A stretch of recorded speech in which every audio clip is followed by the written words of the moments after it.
Ótimo dia, povo de Deus. Paz seja com todos. Amém? Irmãos, estamos de volta com a nossa contação de história. Vai, tem um negócio aqui no meu olhinho. Vamos dar continuidade a partir de 2 Reis, capítulo 8. Manda esse vídeo a outras pessoas, se inscreva no canal, ative o sininho para você não perder nada que a gente posta aqui, tá bom? Oremos. Pai de amor, de infinita graça, Pai Criador dos céus e da terra, Pai nosso, estamos diante do Senhor para agradecermos por tudo que o Senhor tem feito, por cada luta, por cada vitória, por cada resposta de oração que o Senhor tem nos dado, por cada conhecimento novo que o Senhor tem implementado na nossa mente, no nosso ser, na nossa lida no dia a dia. Muito obrigado, Pai, porque o Senhor tem se mostrado forte nas nossas vidas. Pai Santo, em nome de Jesus eu te peço, abençoa, Senhor, essa contação de história, fale aos corações, em nome de Jesus que possamos, Pai, reconhecermos o verdadeiro peso, Pai, da Tua Palavra, no tocante às nossas vidas. Em nome de Jesus, Pai, que nós entendamos, Pai, que tudo que foi escrito para exemplo nosso, para que nós aprendêssemos. Pai Santo, em nome de Jesus, fale aos nossos corações. Pai, que toda ação do inimigo seja extirpada do nosso meio e que em nome de Jesus, Pai, o Senhor possa limpar, transformar, purificar cada lar que está recebendo essa contação de história agora, em todos os âmbitos da vida. Eu te peço em nome do Teu Filho Jesus. Amém. Irmãos, vamos lá. Vamos ler aqui o capítulo 8. O início do capítulo 8. Falou Eliseu àquela mulher cujo filho ele restaurara a vida, dizendo: Levanta-te, vai com os da tua casa e mora onde puderes, porque o Senhor chamou a fome, a qual virá sobre a terra por 7 anos. Levantou-se a mulher e fez segundo a palavra do homem de Deus. Saiu com os seus da sua casa e habitou por 7 anos na terra dos filisteus. Aqui, irmãos, nós temos uma coisa muito linda, que é o Senhor cuidando dele. O Senhor cuidando daqueles que, com seus corações devotos, com o coração interessado, com o coração amoroso, servem a outras pessoas. Essa mulher aqui, irmãos, é aquela mulher que, quando Eliseu vai até... Ele passa pela cidade dela, passa ali pela rua, e ele é um profeta, ela o entende como um profeta, ela primeiramente o chama para, sempre que ele passar por lá, comer com eles.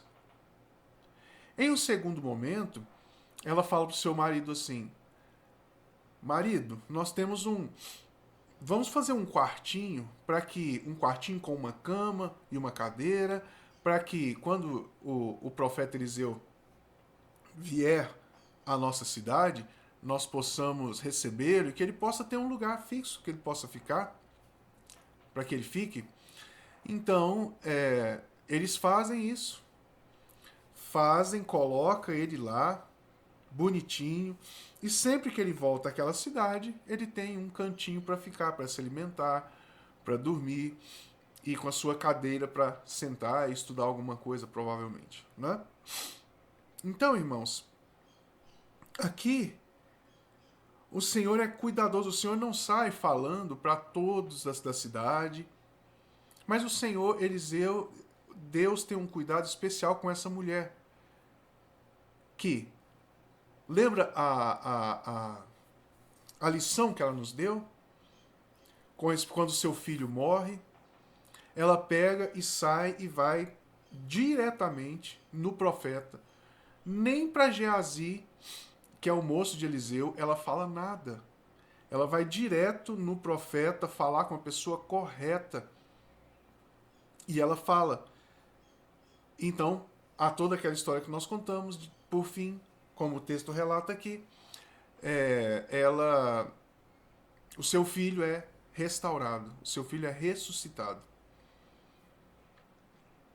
Então, aqui, o Senhor não fala para a cidade toda, gente, olha, muito cuidado, todos vocês, porque vai vir a fome sobre a terra de Israel, vai vir a grande fome. Não, não é. Ele vai especificamente nessa pessoa que cuida, que zela, e fala, olha, a fome virá, vai caminhar aí como der. E é claro que Deus cuidou dessa senhora. Né?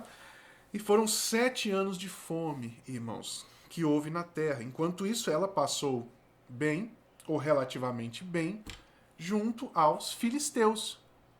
Os filisteus são amigos do povo de Israel? Eles são tudo de bom para Israel? Não, não são, não é? Mas o Senhor cuidou dessa senhora e dessa família enquanto eles estiveram perambulando ali pela terra dos filisteus. 7 anos após, ela volta. Então, ela fala ao rei, ela vai até o rei falar sobre as suas coisas, sobre as suas terras, sobre os seus pertences que estavam ali. O rei, então, Geazi conta a história da mulher para o rei, e o rei, então, restaura, devolve, né, todos os bens. Licença. Devolve todos os bens a essa mulher. Conseguiu ver o cuidado de Deus com aqueles que cuidam dos outros, dos seus, daqueles que pertencem a Deus? Que nós aprendamos isso, irmãos. E que ainda que seja em meio aos filisteus, em meio a locais que nós reputamos por absurdo para a nossa vivência, o Senhor há de cuidar de nós. E tem cuidado, graças a Deus. Ben-Hadad, o rei sírio, fica doente. E manda o seu mais fiel homem até Eliseu para perguntar se ele iria ser restaurado daquela doença que ele estava, se ele sararia. Irmãos, se não se lembram que Ben-Hadad foi aquele homem, vamos pegar a história do Ben-Hadad aqui. Ben-Hadad foi aquele homem que enviou Naamã para ser curado. Né? E Naamã foi curado. Ben-Hadad foi o rei que Eliseu, que mandou centenas de soldados para prender Eliseu, porque Eliseu estava contando seus segredos ao rei de Israel. Então Eliseu pega esses soldados e leva de volta para alimentado, tudo certinho, leva eles de volta para Ben-Hadad. E mesmo assim, Ben-Hadad se volta contra Eliseu novamente, contra Israel. Agora, Ben-Hadad precisa de uma resposta de Deus. Ben-Hadad tem os seus profetas, Ben-Hadad tem os seus deuses, Ben-Hadad tem tudo isso. Mas ele precisa agora, verdadeiramente, de uma palavra de Deus. A quem Ben-Hadad recorre? A Eliseu. Esse mesmo homem que ele fez mal, que ele desrespeitou, que ele fez... Mas muito mal, não é meramente desrespeitar, falar mal, não. Ele mandou os soldados para prendê-lo, para possivelmente matá-lo. Mas agora ele precisa de uma palavra de Deus. Então ele manda Azael falar com Eliseu para ver se ele vai se levantar da cama. Você já viu alguma coisa assim, irmãos? Nós somos assim? E aí? Devemos ser cuidadosos. Então ele vai ter com Eliseu e Eliseu fala, olha, fala para o rei que ele não irá se levantar da cama, ele irá morrer. E Eliseu fixa os olhos em Azael e começa a chorar muito, chorar copiosamente. Então Azael olha para ele e pergunta, Eliseu, por que o senhor está chorando? Aí Eliseu olha para ele e fala, eu estou chorando porque você irá fazer muito mal ao povo de Israel. Você irá entrar nas casas, você irá rasgar os ventres das mulheres grávidas, você irá... E ele vai descrevendo o que Azael faria. E Azael diz o seguinte, como eu sou apenas... como poderia um cão morto se tornar rei da Síria? E ele põe em xeque, né? Põe em dúvida a palavra de Eliseu. E esse choro e toda essa comoção de Eliseu. Azael volta, levando a resposta de Eliseu a Ben-Hadad. Eliseu havia dito que Ben-Hadad morreria. O que Azael fala? Eliseu disse, ó rei, que o Senhor irá sarar, o Senhor irá se levantar da cama. À noite, Azael, o homem confiável do rei, pega um cobertor, molha o cobertor e sufoca o rei, tira a vida do rei. Ben-Hadad.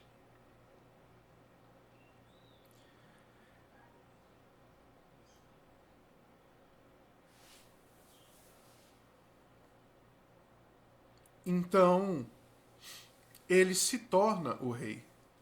Hazael se torna o rei da Síria.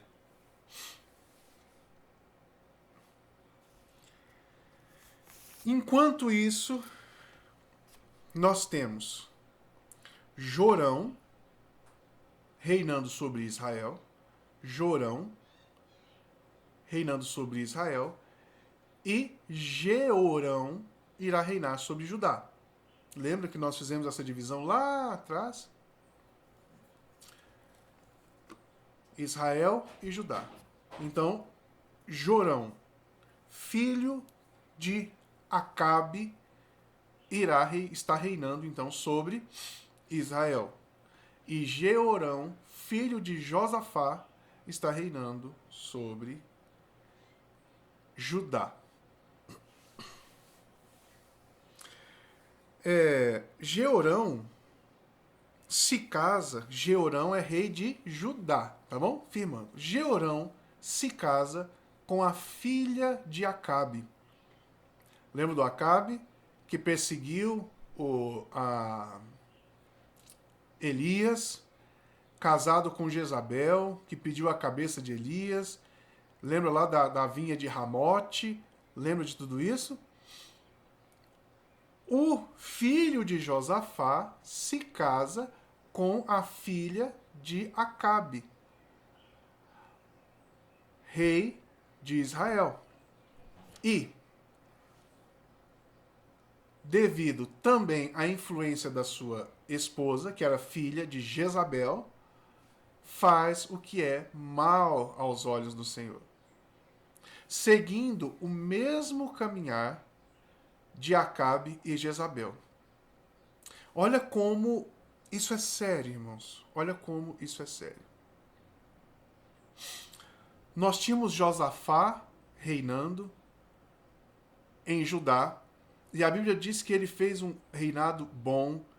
Lembra que Josafá é quem confronta, Josafá é quem vai e fala para Acabe sobre ter pelo menos um profeta que não seja os profetas de Baal.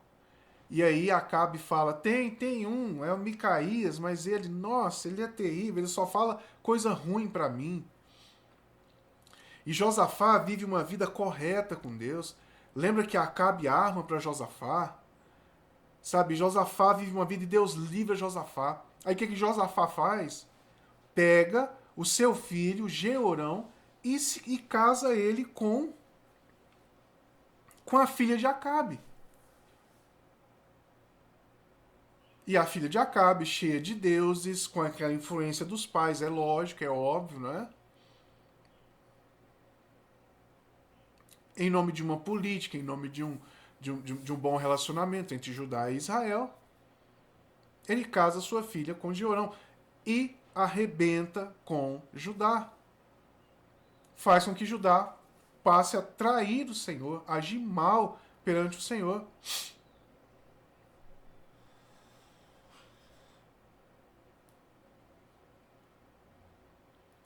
Fiquemos atentos, irmãos, às alianças que nós fazemos.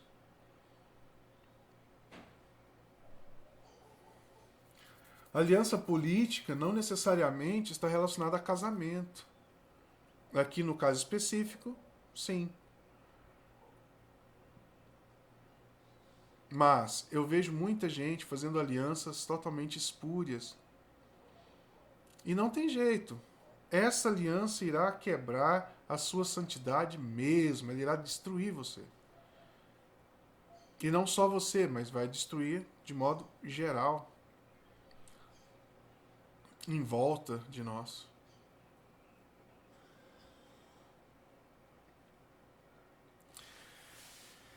Deus, irmãos, decide não destruir a Judá por causa de Davi. Então, irmãos, porque Deus fez a promessa a Davi. Lembra que Deus sempre daria uma luz à família de Davi para que ela fosse, para que ela reinasse. Não é? Deus sempre daria essa luz. E por causa de Davi, Davi está lá atrás, não é? Você tem Davi, Salomão, Josafá, Jeorão e até agora, irmãos, as orações, as promessas, a vida que Davi levou ainda reverbera sobre os seus. A palavra de Deus vai nos dizer que nunca vi o filho do justo mendigar o pão, nem a sua descendência. Sabe? Outra coisa que precisa ser muito valorosa para nós. Sabe, irmãos, nós precisamos deixar de pensar em nós mesmos e pensarmos nas nossas gerações, nas futuras gerações.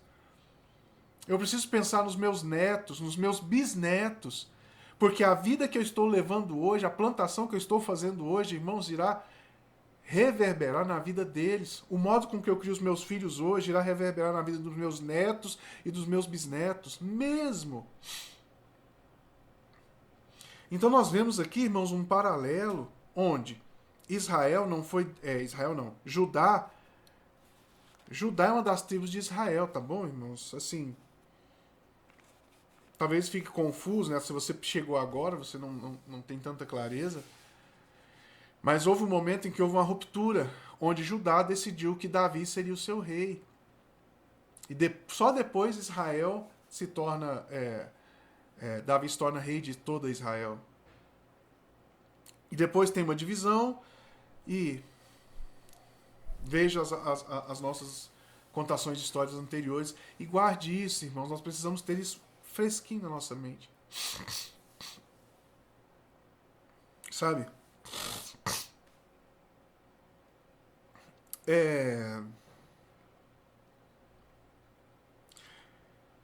Então nós estamos vendo aqui, fazendo um paralelo aqui. Nós estamos vendo os filhos de Acabe destruindo, sendo maus, e o desenrolar desse fruto de Jezabel, que já vem anterior também, eu esqueci o nome do rei anterior. E percebe como um age mal, e o outro age mal, e o outro age mal, e o outro age mal. Aí você tem Josafá agindo bem, criando seus filhos. O que o diabo consegue fazer? Enfiar um infiltrado lá, que é a filha de Acabe. Então estejamos atentos a isso. E vivamos uma vida, irmãos, focada no futuro. E eu vou te dizer, não é futuro financeiro, ou futuro financeiro apenas, mas principalmente, irmãos, o futuro do caráter, da vida, da fidelidade. Sabe, irmãos, deixa eu falar uma coisa séria para os irmãos. Dificilmente eu vejo alguém... Irmãos, medita nisso. Dificilmente eu vejo alguém dizendo assim: meu filho será um ótimo pai. Meu filho será um ótimo pai. Meu filho, minha filha serão ótimos funcionários. Meu filho, minha filha, eles serão, assim, pessoas de caráter, serão pessoas verdadeiramente libadas. Sabe, eu não vejo as pessoas falando isso. Eu vejo as pessoas dizendo assim: o meu filho, minha filha vai ser médico. O meu filho, minha filha vai ser, sei lá, advogado, vai ser mecânico, vai ser... Irmãos, aqui já revela toda a nossa mentalidade. Irmãos, não importa se o seu filho, sua filha for médico, advogado, preparador físico, jogador da seleção brasileira de vôlei, de futebol. Irmãos, se ele não tiver caráter, ele vai destruir tudo. Tanto ele quanto as pessoas à sua volta. É o que nós estamos vendo, é o que está acontecendo aqui. É o que está acontecendo aqui. Quanto maior os seus se tornarem, sem caráter, sem vida de Deus, mais mal eles conseguirão fazer para si e para suas famílias. E para a sociedade de modo geral. É isso que nós estamos vendo aqui. Esse desenrolar.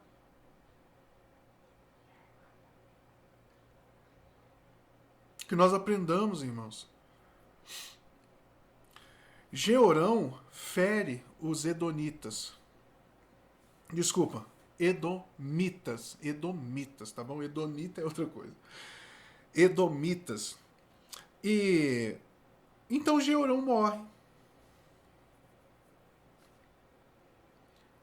Jeorão agiu mal, não foi?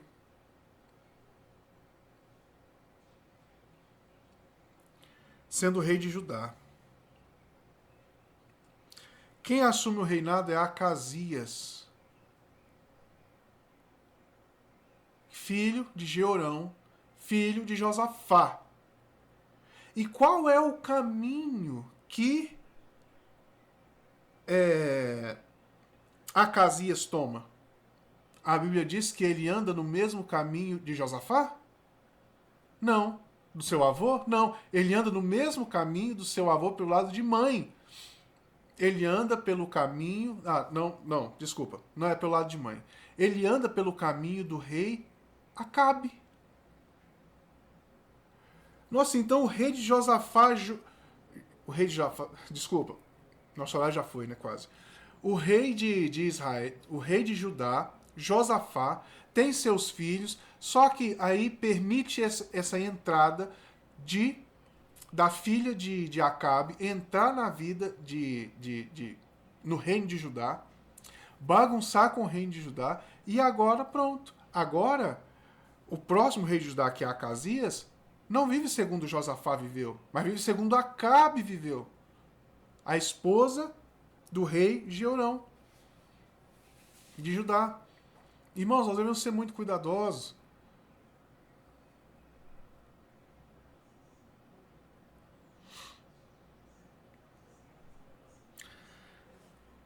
Agora vamos falar sobre Jorão.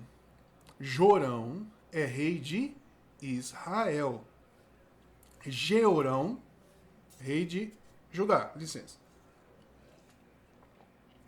O que nós falamos aqui agora, acabamos de dizer, está relacionado ao rei Jeorão de Judá.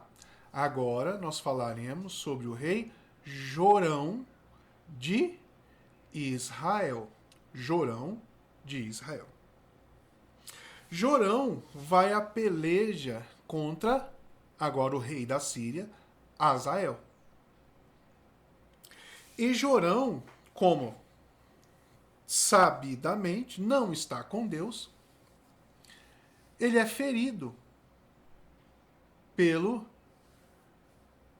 por Azael, pelo exército da Síria. Sendo ferido por Azael, Jorão foge e vai buscar cura em Jezreel. Ele estando ali em Jezreel, o rei Acasias de Judá, vai visitá-lo.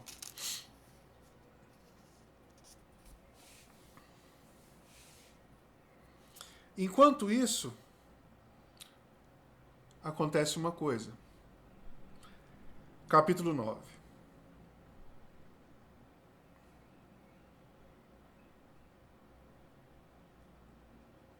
Então o profeta Eliseu chamou um dos discípulos dos profetas e lhe disse: cinge os lombos, leva contigo este vaso de azeite e vai-te até Ramote de Gileade.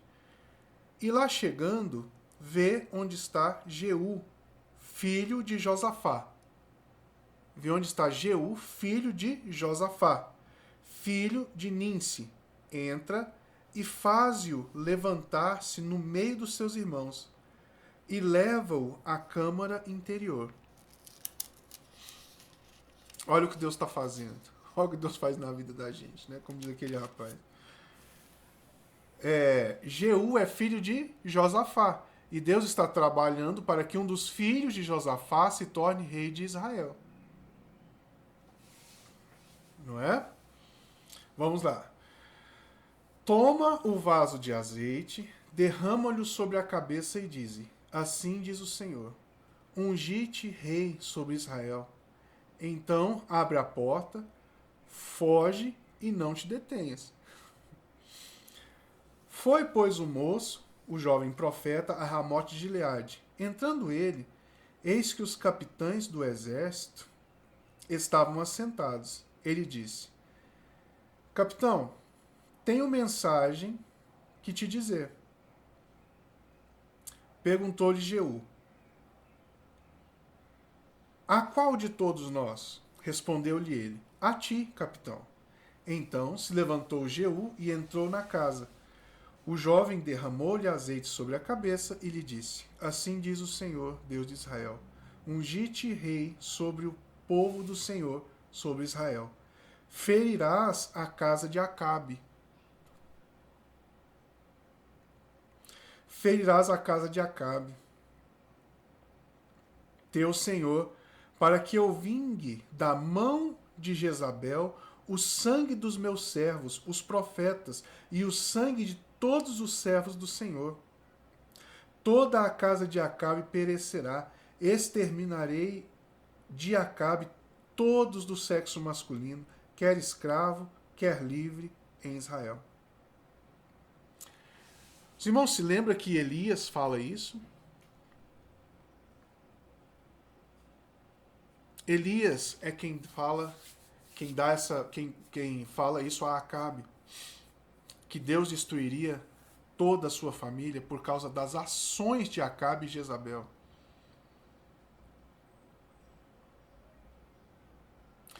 Então volto a dizer aos irmãos. Os irmãos estão vendo? Davi teve uma vida correta diante de Deus, uma vida honesta diante de Deus. Quando pecou, pecou mesmo, buscou arrependimento e não foi? E isso refletiu-se na sua descendência, a ponto de Deus não destruir determinada cidade, determinado Judá, por causa de Davi. E nós estamos vendo aqui Acabe, os erros de Acabe, que agora já está morto há muitos anos, se desdobrar sobre os seus descendentes. Irmãos, sejamos cuidadosos. Pastor, o senhor está falando de maldição hereditária? Irmãos, um dia a gente vai estudar sobre isso. É claro que as suas ações, elas terão reflexos nas suas descendências, na sua descendência. Claro que terá, não é? Tem um senhor chamado Lipotzonde, a gente vai estudar alguma coisa dele depois, que trata um pouco desses aspectos de modo científico. Então, irmãos, é isso. Vimos aqui até onde Jeú é ungido rei e vamos ver qual é o desenrolar disso aqui no domingo que vem, em nome de Jesus. Pai Santo, muito obrigado porque o Senhor é tão zeloso. Muito obrigado, Pai, porque o Senhor guarda as orações dos nossos pais, dos nossos avós. Ó Senhor Jesus, muito obrigado por tudo isso. Muito obrigado porque eu sei, Pai, que o Senhor já me dá a condição de educar os meus filhos, de trabalhar de tantas maneiras para que os meus netos, os meus bisnetos, que eles sejam abençoados, que eles tenham conhecimento do Senhor. Obrigado, Pai, porque o Senhor tem nos dado a condição de não fazermos como aconteceu no livro de Juízes, em que uma geração não ensinou a próxima geração sobre quem era o Senhor e esta, por sua vez, veio a sucumbir. Ó Senhor, muito obrigado pela oportunidade de nós estarmos abençoando as nossas gerações. E pedimos perdão, Pai, se nós não estamos fazendo isso.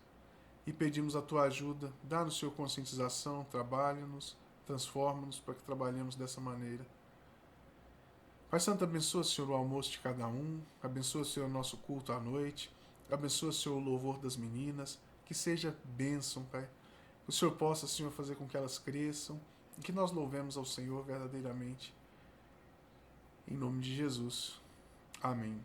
Irmãos, muito obrigado. Deus abençoe. Ótimo almoço e até à noite.